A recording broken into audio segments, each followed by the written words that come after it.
جس وقت صحابہ کرام مسلمان ہوئے تو ان کو اپنا ماضی یاد آتا تھا۔ کئی مرتبہ حضور اکرم صلی اللہ علیہ وسلم سے پوچھا کرتے تھے، یا رسول اللہ، اسلام سے پہلے ہم بڑے بڑے گناہوں میں مبتلا تھے، ہم بڑی بڑی آزمائشوں میں مبتلا تھے، کیا ہمیں اس کا حساب دینا پڑے گا؟ تو آپ علیہ الصلوۃ والسلام ارشاد فرماتے، کل بنی آدم خطاء، کل بنی آدم خطاء وخیر الخطائین التوابون، ساری کے سارے انسان ہی خطاوار ہیں، سارے ہی گناہ گار ہیں، لیکن بہترین گناہ گار وہ ہے کہ جو اپنے گناہ سے توبہ کر لے، جو اپنے گناہ سے توبہ کر لے۔ یہ تو ہو ہی نہیں سکتا کہ انسان سے گناہ نہ ہو، یہ تو ہو ہی نہیں سکتا کہ انسان شیطان کے دھوکے میں نہ آئے، یہ تو ہو ہی نہیں سکتا۔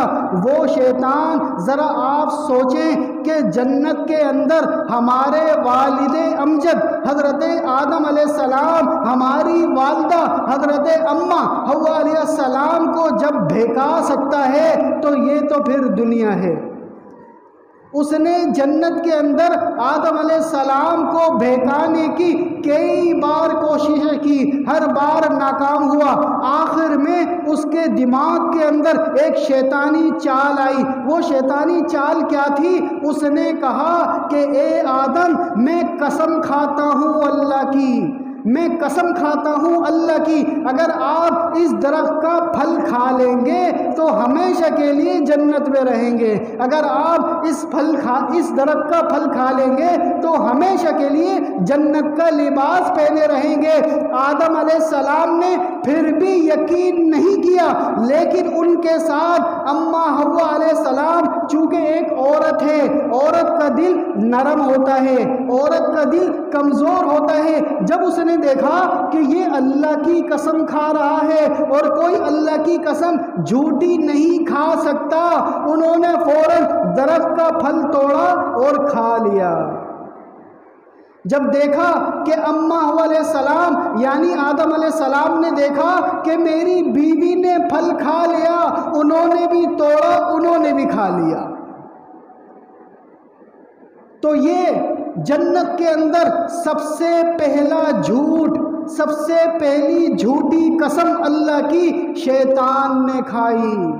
یہ جھوٹی قسم کھانا یہ شیطان کی صفت ہے، یہ دھوکہ دینا شیطان کی صفت ہے، یہ چالاکی کرنا شیطان کی صفت ہے۔ اللہ تعالیٰ نے فرمایا اِنَّهُ لَكُمْ عَدُوٌّ مُّبِينٌ، یہ شیطان تمہارا کھلا دشمن ہے، تمہارے والد آدم کا بھی دشمن تھا، تمہارا بھی دشمن ہے۔ اے دنیا کے انسانوں، اس کی باتوں میں نہ آنا، اے دنیا کے انسانوں، اس کے دھوکے میں نہ آنا، اے دنیا کے انسانوں، اس کی چالاکیوں میں نہ آنا۔ ہو سکتا ہے تمہیں یہ بہکا دے، ہو سکتا ہے تم سے یہ گناہ کروا دے، فوراً توبہ کر لینا۔ شیطان نے اللہ کے سامنے ایک قسم کھائی۔ کیا قسم کھائی؟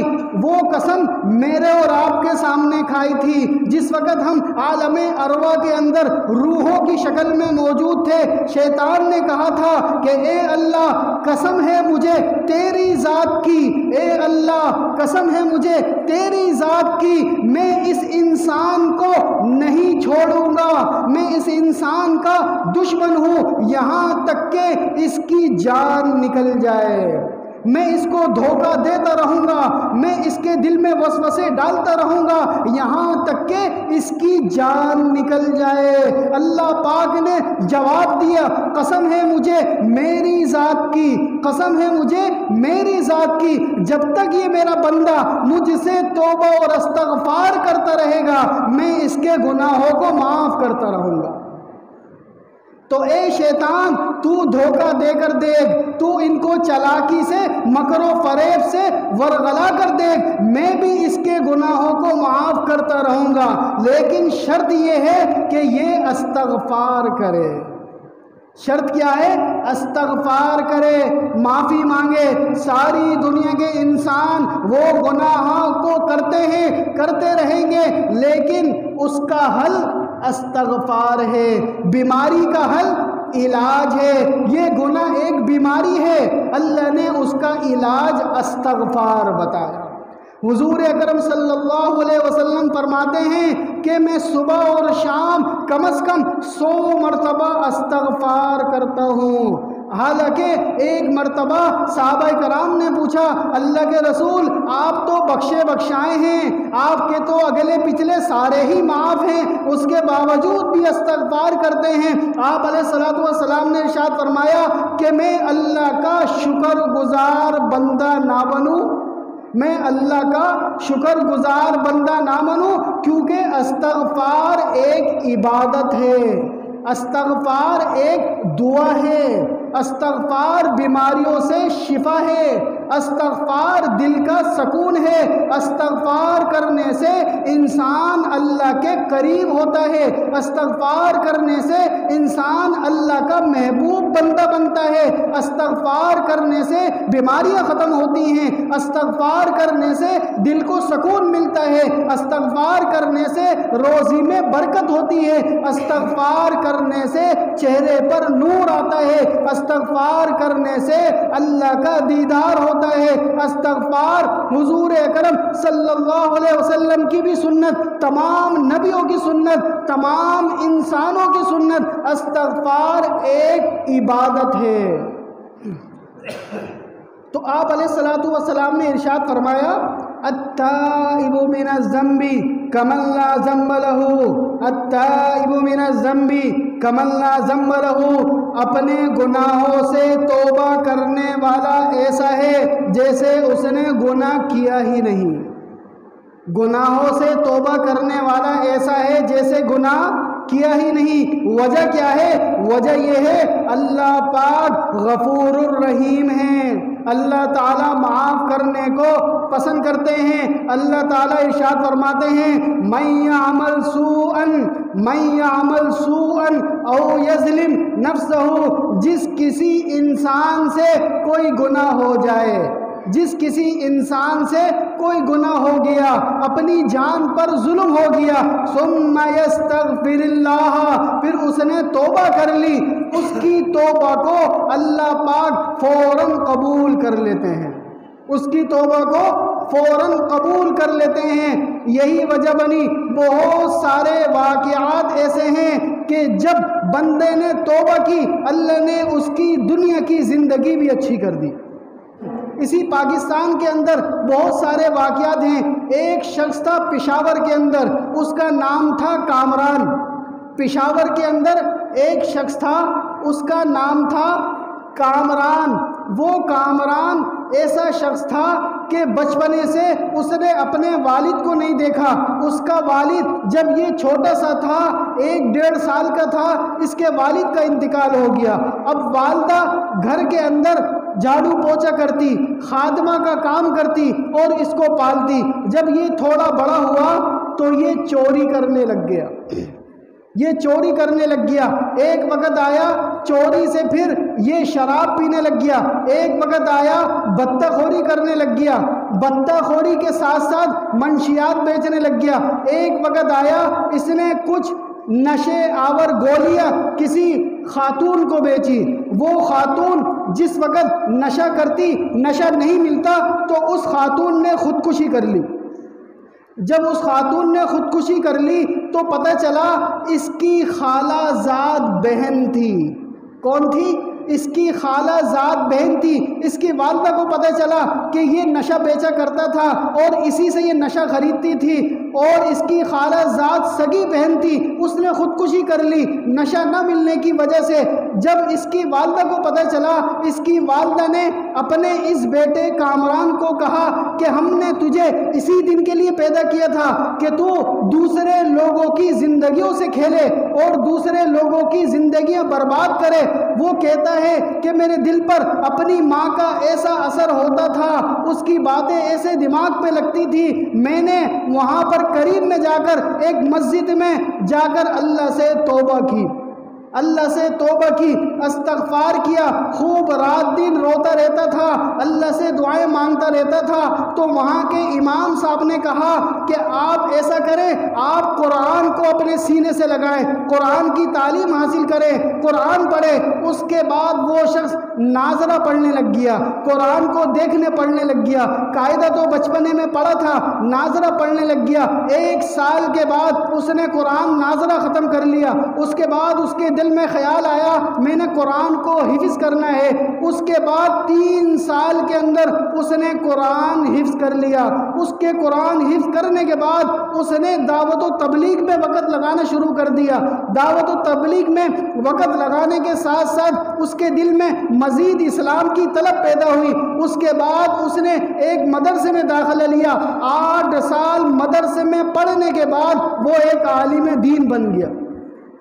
جب وہ ایک عالم دین بنا، اس کے بعد اپنے علاقے میں آ کر لوگوں کو درس دیتا تھا، اپنی مسجد میں اصلاحی باتیں کیا کرتا تھا، تو اللہ پاک نے اس کی توبہ قبول کرنے کے بعد دنیا میں بھی اس کی زندگی اچھی کر دی۔ تو ہماری توبہ کا اللہ انتظار کرتے ہیں کہ بندہ کب توبہ اور استغفار کرے۔ اسی طرح ایک شخص تھا لاہور کے اندر، اس کا نام تھا ایاز نام تھا۔ وہ غصے کا بڑا تیز تھا، اس کو چھوٹی چھوٹی باتوں پر غصہ آ جایا کرتا تھا۔ ایک دن علاقے کے اندر کسی بات پر کسی سے جھگڑا ہو گیا، جیسے ہی جھگڑا ہوا اس کا غصہ اتنا تیز تھا، اس نے اپنے گھر سے ایک چاقو نکال لیا اور اسی لڑائی کے دوران سامنے والے شخص کے چاقو مار دیا۔ جب چاقو مارا تو وہ اتنا شدید لگا کہ وہ سامنے والا شخص انتقال کر گیا۔ اب جیسے ہی اس کا انتقال ہوا، علاقے والوں نے اس کو پکڑ کر پولیس کے حوالے کر دیا۔ پولیس اس کو جیل میں رہ گئی، وہاں پر مقدمہ چلا، اس کو عمر قید ہو گئی۔ اب جب اس کی جیل کے اندر پہلی رات تھی تو رات کو ایک بزرگ قیدی سارے قیدیوں کو اٹھا کر ان کو سورہ یاسین سناتا تھا۔ اس شخص نے بھی سب سے پہلے سورہ یاسین اسی جیل کے اندر سنی۔ جب وہ بزرگ شخص نے دیکھا تو اس کو اپنے قریب بلایا اور کہا کہ نکل گیا سارا غصہ، جو غصہ تمہارا وہاں تھا آج وہ ندامت کے آنسو نکل رہے ہیں۔ تمہاری والدہ بھی پریشان ہے، تمہارا والد ایک اسکول کا چپڑاسی ہے، ایک اسکول میں چوکیدار ہے، تم نے ان کی زندگی بھی خراب کر دی، اب تم ساری زندگی اسی جیل میں عمر قید میں گزارو گے۔ اب اس نے وہاں جیل کے اندر توبہ اور استغفار شروع کر دی، اللہ سے معافی مانگنا شروع کر دی اور اس بزرگ قیدی سے قرآن پڑھنا شروع کر دیا، ناظرہ پڑھا اور 5 سال کے بعد حافظ قرآن بن گیا۔ 5 سال کے بعد حافظ قرآن بننے کے بعد اسی جیل کے اندر درس نظامی کی کلاسیں ہوتی تھی، عالم بننے کی کلاسیں ہوتی تھی، اس نے اس کے اندر داخلہ لے لیا۔ 8 سال وہاں پر پڑھے۔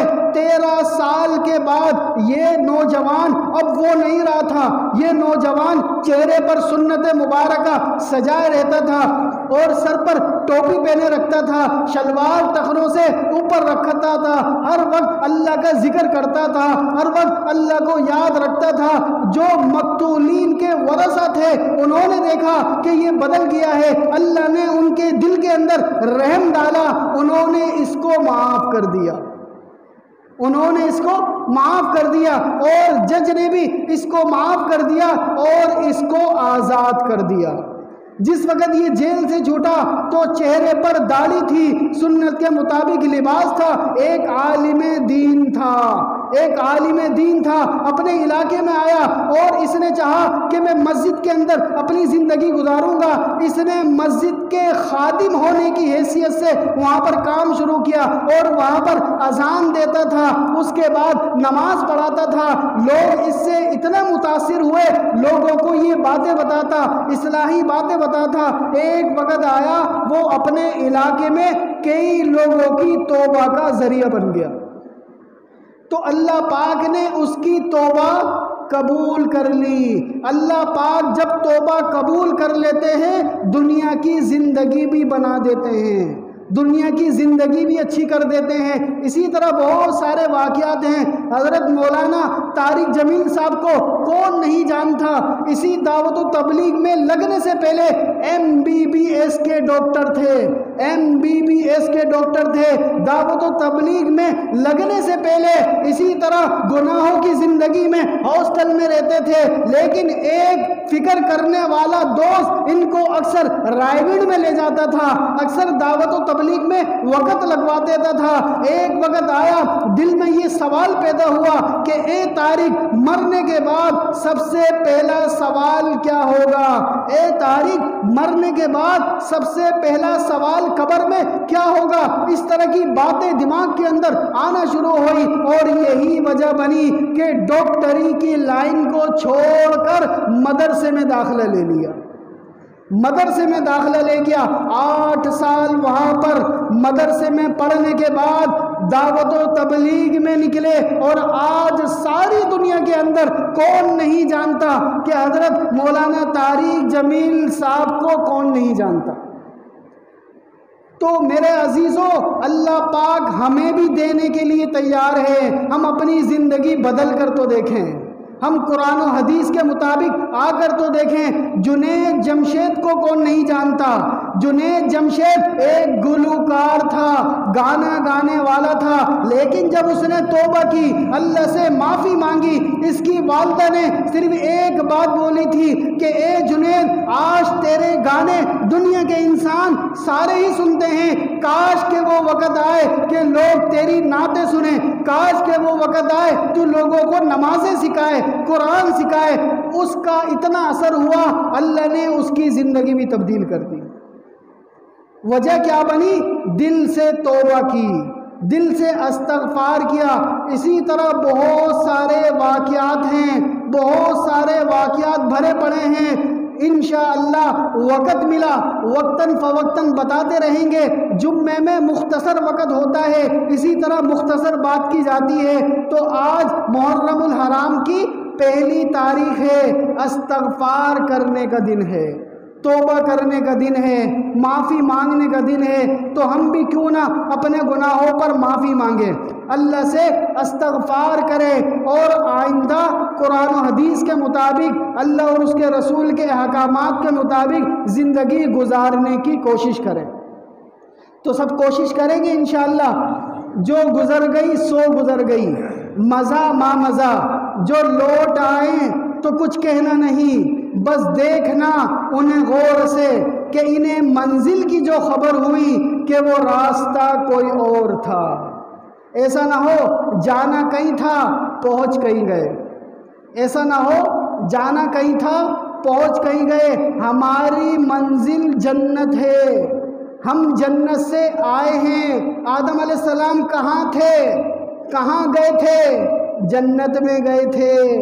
عالم ارواح کے بعد اللہ نے جنت میں بھیجا تھا، جنت سے دنیا میں آئے تھے، تو پتہ چلا ہم جنت سے آئے ہیں، جنت میں جائیں گے۔ تو میرے عزیزوں، اس دنیا میں، اس کائنات میں 7 منزلیں ہیں، 7 اسٹیشن ہیں۔ ہم 2 اسٹیشنوں سے ہو کر آ گئے ہیں، تیسرے اسٹیشن پر موجود ہیں، 4 اسٹیشن باقی ہیں، 7 منزلیں ہیں، 4 منزلیں باقی ہیں۔ ہم کون کون سی منزل سے ہو کر آ گئے؟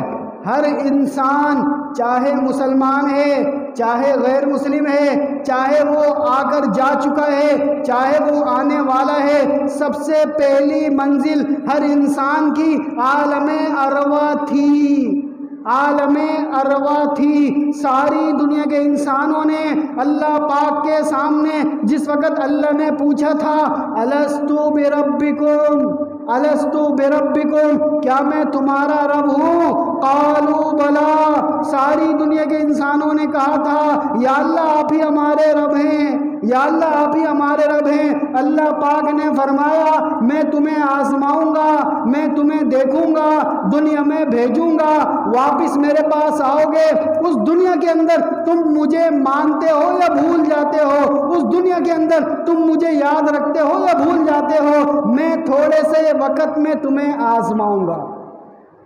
تو پہلی منزل کون سی تھی؟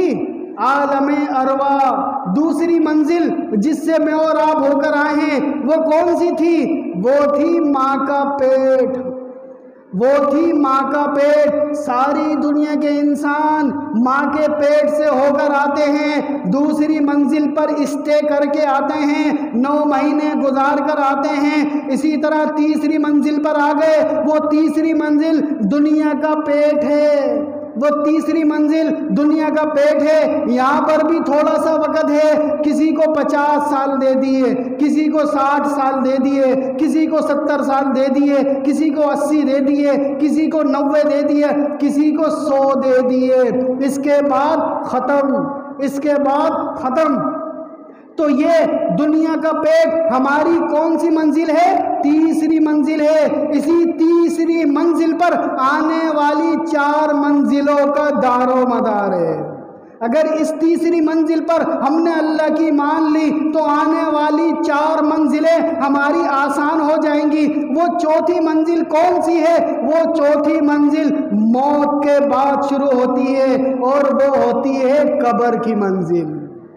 قبر کی منزل، ہر انسان کو موت آئے گی، ہر انسان مرے گا، جیسے ہی موت آئے گی اس کی چوتھی منزل شروع ہو جائے گی، قبر کا مرحلہ شروع ہو جائے گا۔ اس کے بعد 5ویں منزل آئے گی، 5ویں منزل ہوگی قیامت کا دن۔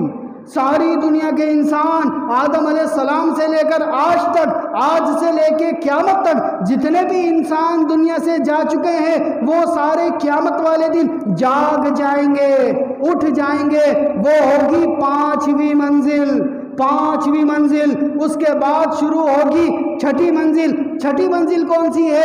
6ٹھی منزل ہے حوض کوثر۔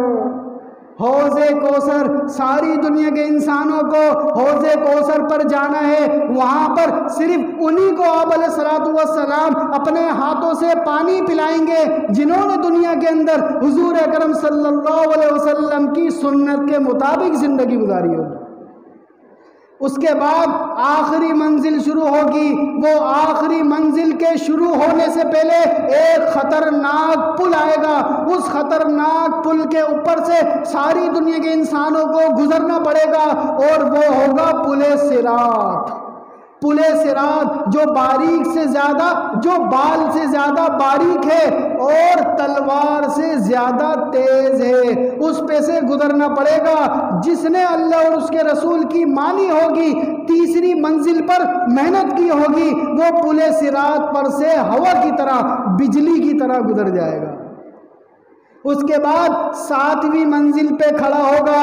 7ویں منزل آخری منزل ہوگی، انتقام کی منزل ہوگی، فیصلے کی منزل ہوگی، اور وہ ہوگا میدان حشر۔ میدان حشر، اللہ پاک کی کرسی قائم ہوگی، اللہ پاک آئیں گے، اعلان ہوگا فَمَن يَعْمَلْ مِثْقَالَ ذَرَّةٍ خَيْرًا يَرَهُ وَمَن يَعْمَلْ مِثْقَالَ ذَرَّةٍ شَرًّا يَرَهُ۔ آج جس نے ذرہ برابر بھی نیکی کی ہوگی وہ الگ ہو جائے، آج جس نے تیسری منزل پہ ذرہ برابر بھی شر کیا ہوگا، برائی کی ہوگی، وہ بھی الگ ہو جائے۔ وَامْتَازُوا الْيَوْمَ أَيُّهَا المجرمون، وامتاز اليوم ایھا المجرمون۔ اے گناہگارو آج تم الگ ہو جاؤ، اے گناہگارو آج تم الگ ہو جاؤ۔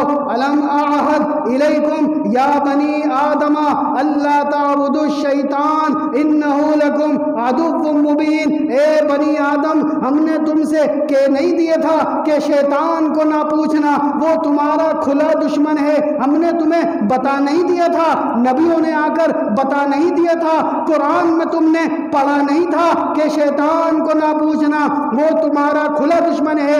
وَأَنِ اعْبُدُونِي هَذَا صِرَاطٌ مُسْتَقِيمٌ، اور یہ کہ میری ہی عبادت کرنا یہی سیدھا رستہ ہے۔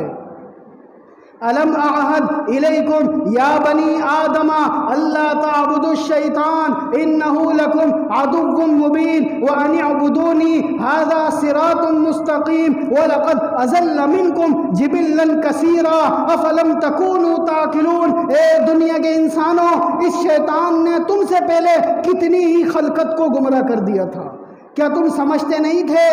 کیا تمہیں عقل نہیں تھی؟ کیا تمہیں شعور نہیں تھا؟ تم نے اس کی باتوں میں آ گئے، تم اس کی باتوں میں آ گئے۔ وَامْتَازُوا الْيَوْمَ أَيُّهَا الْمُجْرِمُونَ، اے مجرموں، اے گناہ گاروں، آج تم الگ ہو جاؤ، آج تم الگ ہو جاؤ۔ وہ گناہ گار کہیں گے یا لیتنی لم اتخذ فلانا خلیلا، کاش کہ ہم شیطان کا دوست نہ بنتے، کاش کہ ہم شیطان کو دوست نہ بناتے۔ یا لیتنی لم اوت کتابیا، کاش کہ ہمارے سامنے اعمال نامہ نہ ہوتا۔ یا لیتنی کنت ترابا، کاش کہ ہم مٹی ہو جاتے۔ تو میرے عزیزوں، وہ 7ویں منزل آخری منزل ہے، وہاں پر اس انسان کا سفر ختم۔ یہ دنیا مسافر خانہ ہے، یہ مسافر خانے والا سفر ختم۔ ہم عالم ارواح سے نکلے، حشر والے دن ہمارا سفر ختم ہوگا۔ خوش قسمت ہوں گے وہ لوگ جو سیدھے ہاتھ والے ہوں گے، اور بدبخت ہوں گے وہ لوگ جو الٹے ہاتھ والے ہوں گے۔ وہ سیدھے ہاتھ والے ہمیشہ کے لیے جنت میں جائیں گے، ہمیشہ کے لیے جنت میں جائیں گے۔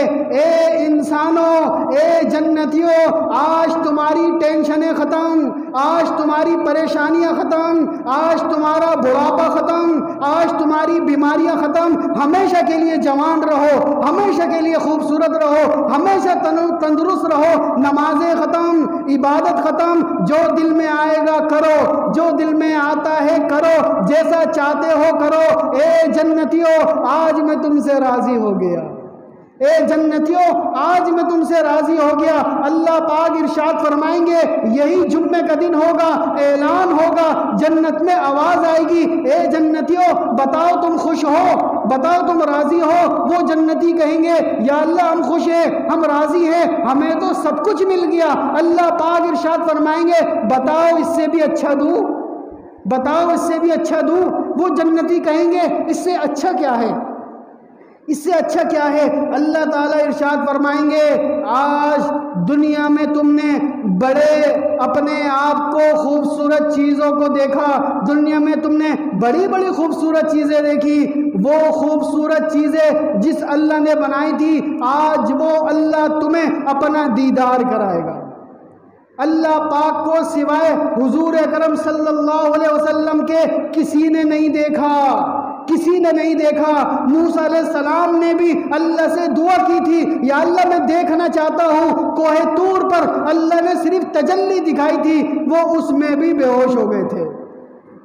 تو جنت میں اللہ پاک اپنا دیدار کرائیں گے ان جنتیوں کو جنہوں نے دنیا کے اندر بد نظری نہیں کی ہوگی، کیونکہ سب جنتیوں کو دیدار نہیں ہوگا، صرف ان جنتیوں کو دیدار ہوگا جنہوں نے دنیا کے اندر گندی فلمیں نہیں دیکھی ہوں گی، جنہوں نے دنیا کے اندر عورتوں کو نہیں دیکھا ہوگا، جنہوں نے دنیا کے اندر اللہ کی نافرمانی والے کام نہیں کیے ہوں گے، ان کو اللہ پاک اپنا دیدار کرائیں گے۔ جیسے ہی اللہ پاک کی وہی تجلی جو موسیٰ علیہ السلام سے دیکھی نہیں گئی تھی، جنت میں جنتیوں کے سامنے آئے گی، وہ جنتی اللہ کی تجلی کو دیکھنا شروع کریں گے۔ 80,000 سال گزر جائیں گے، 80,000 سال گزر جائیں گے، اللہ کی تجلی کو دیکھتے ہوئے دل نہیں بھرے گا۔